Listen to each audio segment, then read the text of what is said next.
The fourth session is raising learners' phonological awareness as foundational skills to decoding, which is the second to the Big Six. In the early literacy and numeracy program, we also talk about the Big Six, but our focus really is on learning how to read. Now, literacy instruction as an offshoot of the Bawat Bata Bumabasa Hamon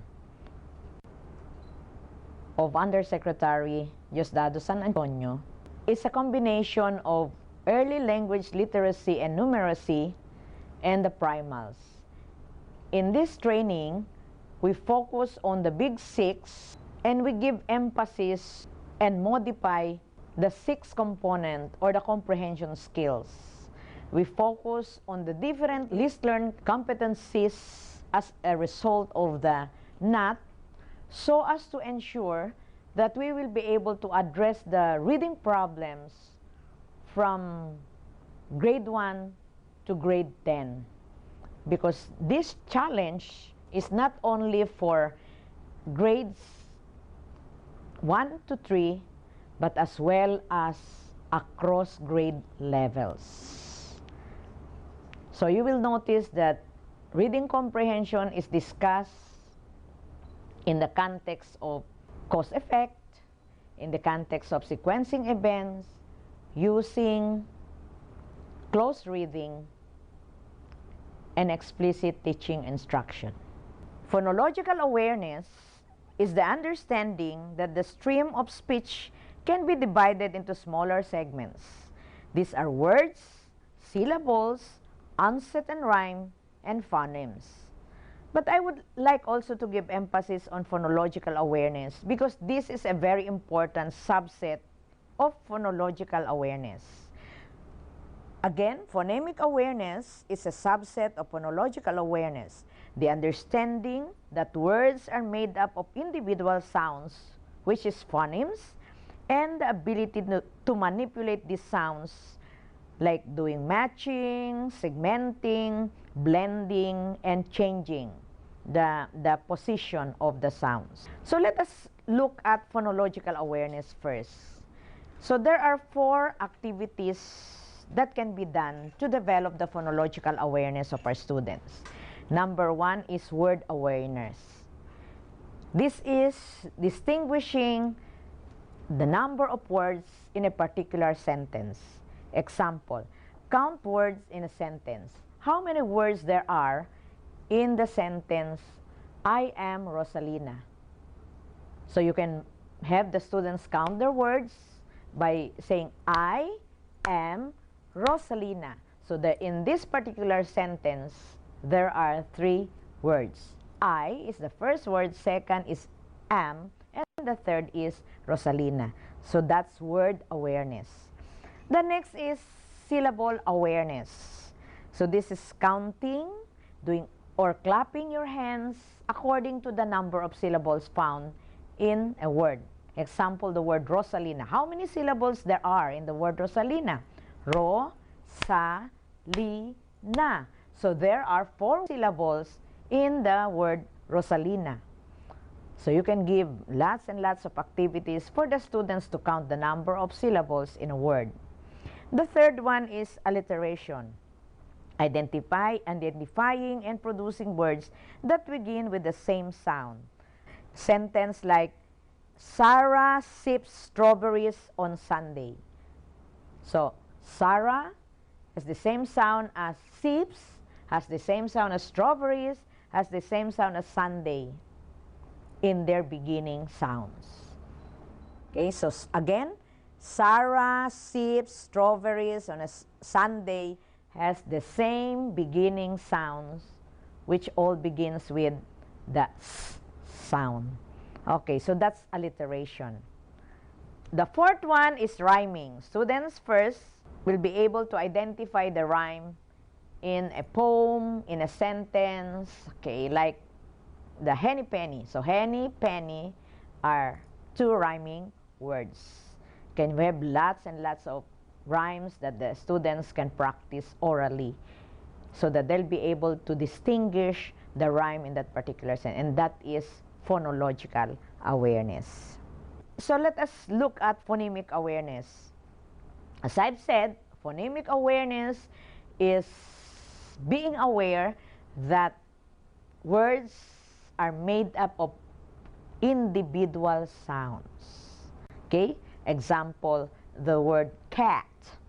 So, it composed of 3 individual sounds. The first is k, the second is a, and the third is t.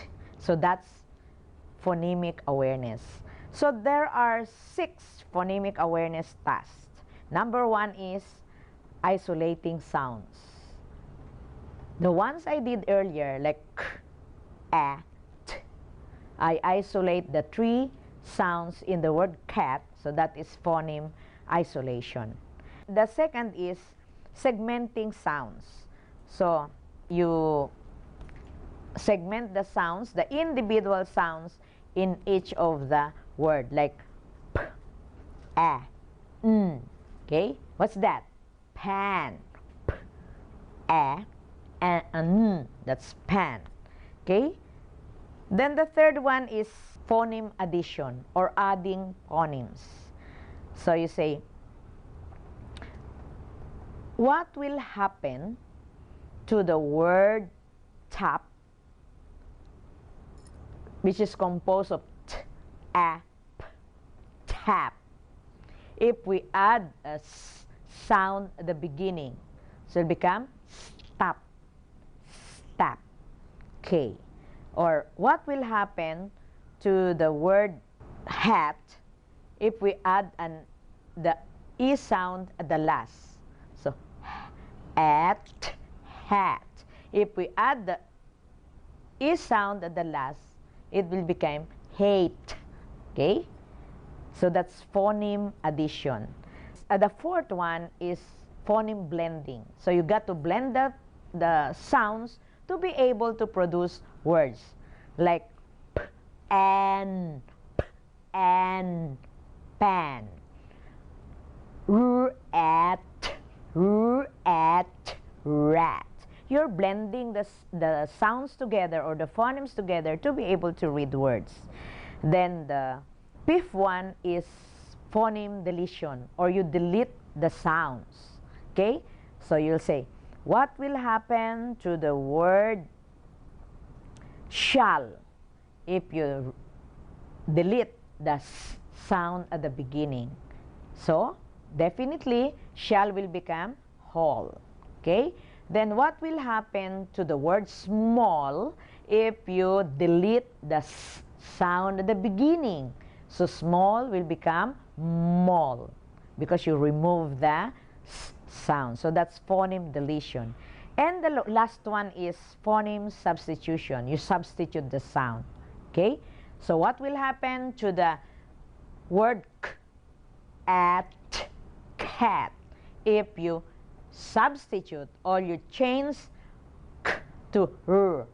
So it's r, at. So cat becomes rat, because you substitute or you change k to r.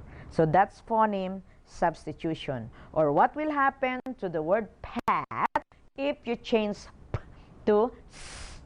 So p, at, pat will become s, at, sat, because you substitute p with s.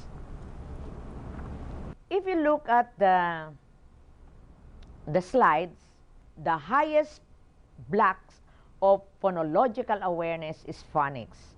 You start with listening, because it's about sound. The student should be able to fine-tune their hearing ability into the different sounds.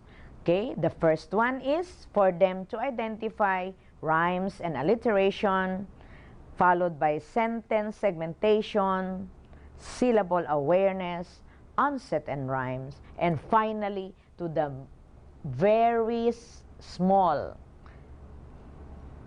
part of the sound, which is phonemic awareness, the individual sound in a certain syllable, in a certain word. Okay, so why phonemic awareness is important? Children sometimes come to school unaware that words consist of series of discrete sounds. Phonemic awareness activities help them to learn to distinguish individual sounds or phonemes within words. They need these skills in order to associate sounds with letters and manipulate sounds to blend words during reading or segment words during spelling. Thus, children need solid phonemic awareness training for phonics instruction to be effective. So, in other words, phonemic awareness is needed, is essential to doing phonics. Research has shown that explicit phonemic awareness instruction increases reading and spelling achievement among preschoolers, primary grade children, and students with learning disability.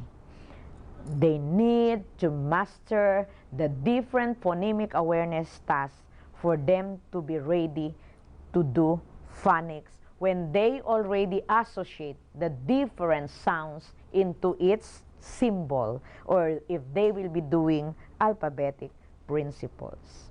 Okay?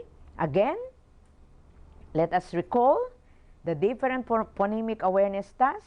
We have phoneme isolation, phoneme identification, phoneme categorization, phoneme blending, and phoneme segmentation. In manipulation, we have three basic manipulation skills: phoneme deletion, phoneme addition, and phoneme substitution. There are 5 levels of phonemic awareness. The first level is rhythm and rhyme. So in here, they'll just listen to different rhymes. They look at the sounds, they identify the sounds that are similar, and the beginning sounds also that are similar, or what we call alliterations. Then level 2 is part of a word. So they will identify how many syllables in the word, the onsets and rhyme, then blending individual sounds to form words. Then level 3 is sequence of sounds. So what's the first sound? What's the second sound? What's the third sound? If the students are able to identify that, they are already in level 3. For level 4, it is the separation of sounds. So if they'll be able to separate the sounds in each of the words and be able to identify it, they're already in level 4. And for level 5, the ability of the students to manipulate the sounds, to change the sounds, the first sounds, into different sounds, thus produce different words. Like for example, pat, you change p with s, it becomes sat. So they're already, if they can do that, they're already in level 5. And for level 6, they are able to transition into written language. So when they already in the phonics, that is already, the students are already in the level 6, ready to decode and ready to blend the letters to be able to form word in a written text or a written word. Fellow educators, my dear teachers, phonological awareness and phonics is very important. And this is the second element of a good reading program. After tuning in to all the sounds from oral language, talking about their experiences, expressing their ideas orally, to listening to sounds, counting the sounds, counting the words, counting the syllables without the symbol yet. After phonological awareness and phonemic awareness, our students are now ready to do phonics, which will be the next session.